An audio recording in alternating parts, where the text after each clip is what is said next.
Hello साथियों, एक बार फिर से स्वागत है आपका आपके अपने यूट्यूब चैनल पर अगली वीडियो के साथ। और यह वीडियो लॉक का राज संबंधी सिद्धांत। इससे पिछली वीडियो में मैंने आपको लॉक के जीवन परिचय के बारे में बताया कि लॉक का जो जीवन है वो किस तरीके से प्रभावित था उदारवाद से और किस प्रकार उन्होंने इंग्लैंड की शानदार क्रांति का समर्थन करते हुए अपनी प्रसिद्ध पुस्तक को लिखा। उसके बाद उनके कुछ महत्वपूर्ण विचार थे, उनके बारे में बताया।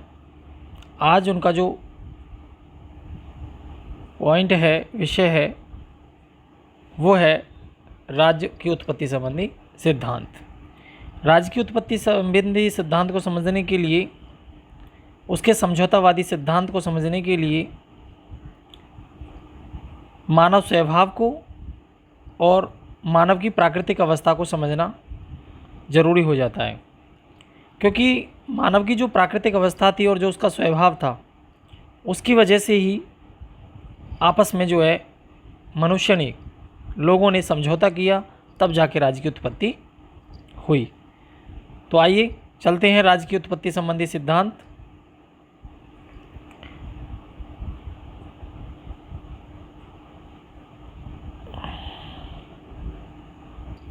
राज्य की उत्पत्ति संबंधी सिद्धांत में सबसे पहले लॉक के द्वारा जो मानव स्वभाव बताया गया है उसका वर्णन कर लेते हैं। लॉक ने मानव स्वभाव में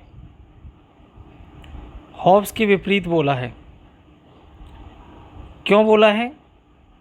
क्योंकि हॉब्स ने मानव को स्वार्थी, पाशविक प्रवृत्ति का, लालची, मक्कार एक प्रकार से ये बताया था, जबकि लॉक यहाँ मानव के स्वभाव को बहुत ही अच्छा, शांतिप्रिय और सामाजिक बताते हैं। क्यों बताते हैं सामाजिक? यहाँ उदाहरण के तौर पर भी हम समझ सकते हैं। क्योंकि मानव ने बहुत ही शांतिपूर्ण तरीके से 1688 की क्रांति जो की थी इंग्लैंड के अंदर, उससे ये क्लियर हो जाता है कि कहीं ना कहीं मानव जो है वो सामाजिक प्राणी था। क्योंकि जो 1688 की क्रांति हुई उसके स्वरूप से लॉक ने माना है कि लोगों ने शांतिपूर्ण तरीके से ही एक निरंकुश राजा को गद्दी से हटाया था, जिसका नाम जेम्स द्वितीय था। उसको हटाकर जो सत्ता सौंपी थी वो विलियम द्वितीय को और उसकी पत्नी मैरी को सौंपी थी। इसलिए लॉक ने माना कि जो मानव स्वभाव है वो बहुत ही अच्छा है। अगर मनुष्य स्वार्थी होता या फिर असामाजिक होता तो क्रांति को हिंसात्मक रूप दे सकता था। इसलिए मनुष्य स्वार्थी व अविवेकी नहीं है, उसमें सामाजिकता का गुण पाया जाता है। तो यह लॉक ने माना है कि जो मानव का स्वभाव है वो बहुत ही शांतिप्रिय, अच्छा और सामाजिक है। इसी वजह से उन्होंने एक सामाजिक जो क्रांति की, एक राजनीतिक जो क्रांति की, सत्ता से निरंकुश राजा को हटाने के लिए जो क्रांति की, बहुत ही शांतिपूर्ण तरीके से की थी। आगे लॉक ने मनुष्य को सामाजिक प्राणी माना, विवेकशील प्राणी माना और कहा कि मानव जो है वो समानता पर बल देता है। ये बोल स्पेलिंग मिस्टेक है, ये बल है, बल देता है। कि जो लॉक का मानव है वह बहुत ही विवेकशील है, समानता को बढ़ावा देता है और वो एक सामाजिक प्राणी है। इसलिए उसने मानव स्वभाव को अच्छा माना। आगे है प्राकृतिक अवस्था।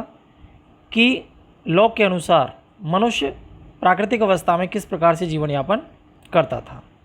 तो लॉक ने हॉब्स की तरह माना कि मनुष्य जो है वो राज्य की उत्पत्ति से पूर्व प्राकृतिक अवस्था में रहता था। यानी कि जब राज्य की उत्पत्ति नहीं हुई थी मानव के द्वारा, तो उस समय वो प्राकृतिक अवस्था में ही रहता था।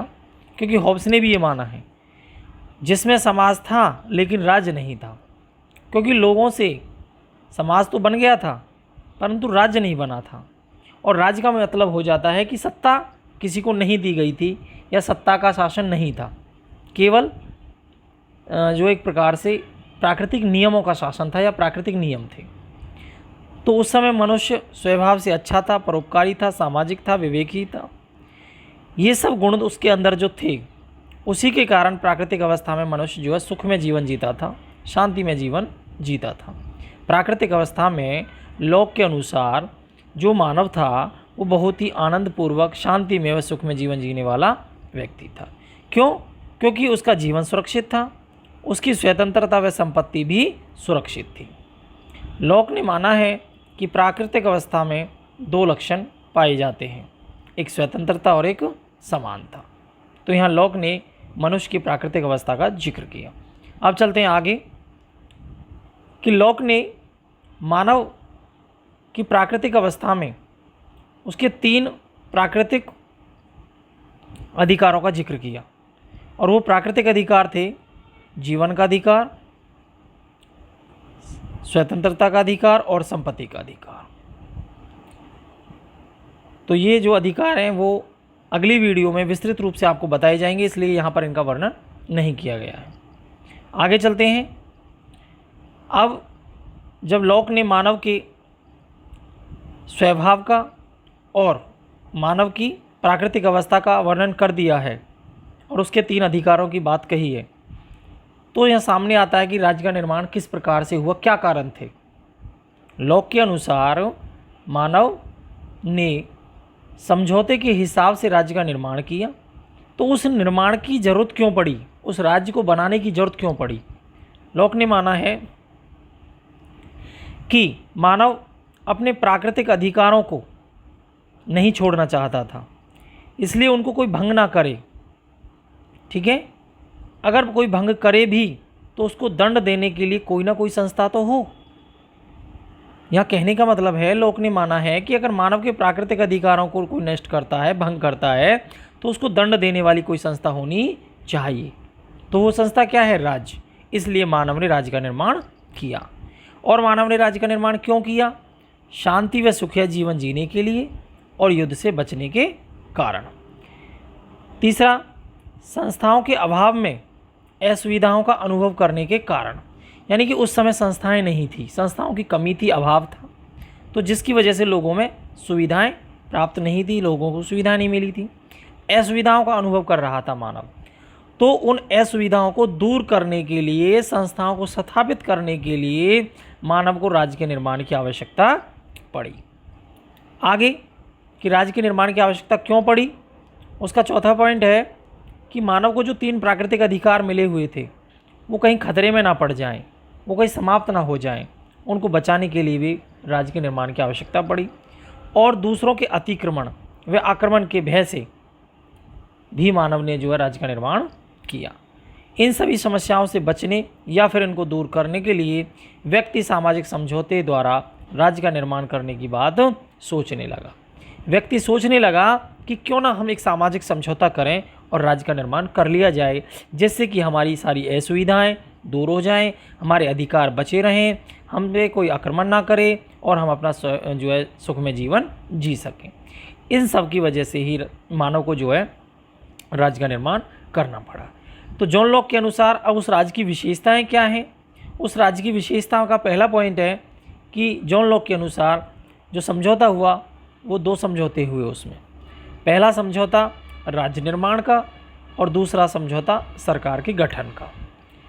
उसके बाद दूसरी विशेषता समझौता लोगों की सहमति पर आधारित था, अर्थात लोगों पर वो ज़बरदस्ती थोपा नहीं गया था।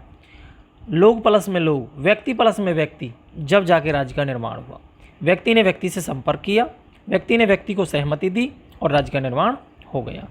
सभी अधिकारों का त्याग नहीं किया, केवल कुछ का किया, जैसे प्राकृतिक कानून की व्यवस्था करना, लागू करना और दंड देना। यानी कि हॉब्स की तरह लॉक ने या लॉक के मानव ने अपने सभी अधिकारों को छोड़ा नहीं था, त्यागा नहीं था, केवल कुछ को ही छोड़ा था। जैसे प्राकृतिक कानूनों की व्यवस्था करना, लागू करना और दंड देना। यानी कि राज्य के ये कार्य जो काम सौंप दिए गए कि प्राकृतिक जो कानून है उनकी व्यवस्था राज्य बनाए रखेगा, उनको लागू करेगा, अगर उनका कोई उल्लंघन करता है तो राज्य दंड देगा। लॉक के अनुसार समझौता एक पक्षीय था, केवल व्यक्ति प्लस व्यक्ति, जब जो है राज्य का निर्माण हो। उसके बाद सरकार का जो कार्य था वो सीमित था, क्योंकि लोगों ने समझौते के द्वारा अपनी सारी स्वतंत्रताएं और अधिकार राजा को अर्थात राज्य को नहीं दी थी। इस वजह से राज्य के जो कार्य थे वो सीमित थे। छठी विशेषता कि सरकार पर दोहरा नियंत्रण। सरकार पर दोहरा नियंत्रण, यहाँ पर दोहरा नियंत्रण का मतलब है एक मौलिक अधिकारों का और दूसरा प्राकृतिक नियमों का, कि जो मानव के मौलिक अधिकार हैं वो बने रहने चाहिए, किसी भी प्रकार से राज्य उनको छीन नहीं सकता। दूसरा जो प्राकृतिक नियम है वो भी समाप्त नहीं होने चाहिए। सातवीं विशेषता अटल समझौता, यानी कि ऐसा समझौता, पक्का समझौता, श्योर, निश्चित, स्थायी, जो कि रद्द नहीं हो सकता या रद्द नहीं होगा, ऐसा समझौता। लास्ट बहुमत का शासन, यानी कि लोगों ने, व्यक्तियों ने समझौता करके शासन को बहुमत का शासन बना दिया, क्योंकि लोगों की संख्या के आधार पर वो सहमति दी गई थी। इतना होने के बावजूद भी लोक के राज्य संबंधी सिद्धांत अर्थात समझौतावादी सिद्धांत की आलोचना की जाती है, और उसकी आलोचना का पहला पॉइंट है कि मानव स्वभाव के एक पक्ष का वर्णन, क्योंकि लॉक ने केवल उसके एक पक्ष का ही वर्णन किया है, मानव को बहुत अच्छा साबित किया है, परोपकारी माना है, जबकि हॉब्स ने बुरा माना था। वहाँ भी एक पक्षीय समझौता, एक मानव का एक पक्ष का वर्णन किया गया था हॉब्स के द्वारा, बुरे का, परंतु यहाँ लॉक ने अच्छे का ही वर्णन किया है, उसके अवगुणों की बात नहीं की। क्या मानव इतना परोपकारी और अच्छा है कि उसमें एक भी अवगुण नहीं है, इसलिए इसकी आलोचना होती है। दूसरा कि जो प्राकृतिक अवस्था है वो काल्पनिक है, केवल कल्पनाओं में है, हकीकत में नहीं है। ऐसा मैं नहीं, ऐसा आलोचक बताते हैं। संपत्ति के अधिकार पर क्या दे दिया, अधिक जोर। आलोचकों का कहना है कि लॉक ने संपत्ति के अधिकार पर ज़्यादा जोर दिया है। संपत्ति के अधिकार पर ज़्यादा जोर दिया है तो कैसा दृष्टिकोण झलकता है, भौतिकवादी, क्योंकि जो संपत्ति सुख शांति या कहीं ना कहीं सुखवाद की बात करता है, समझ लीजिए वो भौतिकवादी दृष्टिकोण से जुड़ा होता है। आलोचना का पांचवा पॉइंट है वैज्ञानिक संप्रभुता की उपेक्षा, अर्थात उन्होंने वैज्ञानिक दृष्टिकोण की, लीगल तर्क वितर्क के आधार पर जो सत्ता सौंपी जानी चाहिए, वैज्ञानिक दृष्टिकोण, वैज्ञानिक संप्रभु की अपेक्षा की है, उसका कोई वर्णन नहीं किया। और लास्ट है समझौते पर मतभेद। तो आलोचकों ने माना है कि लॉक के द्वारा जो किया गया समझौता है उसमें कहीं ना कहीं मतभेद है। तो आज के लिए आपके सामने मैंने जो है लॉक के द्वारा जो मानव का स्वभाव है उसका जिक्र किया, फिर उसके बाद प्राकृतिक अवस्था का जिक्र किया, उसके 3 प्राकृतिक अधिकारों का जिक्र किया। इन तीनों पॉइंटों के माध्यम से ही सामने राज्य का निर्माण दिखाई देता है, राज्य का निर्माण होता है, क्योंकि उसका मानव का जो स्वभाव है या प्राकृतिक जो अवस्था थी उसके आधार पर राज्य का निर्माण उन्होंने किया। परंतु उसके राज्य के निर्माण की जो उसने विशेषता बताई हैं, उन विशेषताओं के साथ साथ आलोचकों ने जो है लॉक के राज्य की, मानव स्वभाव की या उसकी पूरे विचारधारा की आलोचना की है। तो आज के लिए वीडियो में यही। अगली वीडियो में हम आपके साथ लॉक के प्राकृतिक अधिकारों के सिद्धांत को लेकर उपस्थित होंगे। तब तक आप चैनल से जुड़े रहें, चैनल को सब्सक्राइब करें, लाइक करें, कमेंट करें, और आपको किसी अन्य विषय पर कोई वीडियो चाहिए तो उसको कमेंट में ज़रूर बताएं। मैं यहाँ एक सीरियल क्रम से चल रहा हूँ। सबसे पहले मैंने प्लेटो, फिर अरस्तु, फिर उसके बाद मैकियावेली, उसके बाद थॉमस हॉब्स, और अब जो है लॉक का जिक्र। उसके बाद रूसो का वर्णन किया जाएगा, फिर बेंथम का किया जाएगा। इस तरीके से जो है महान विचारकों का जो है तुलनात्मक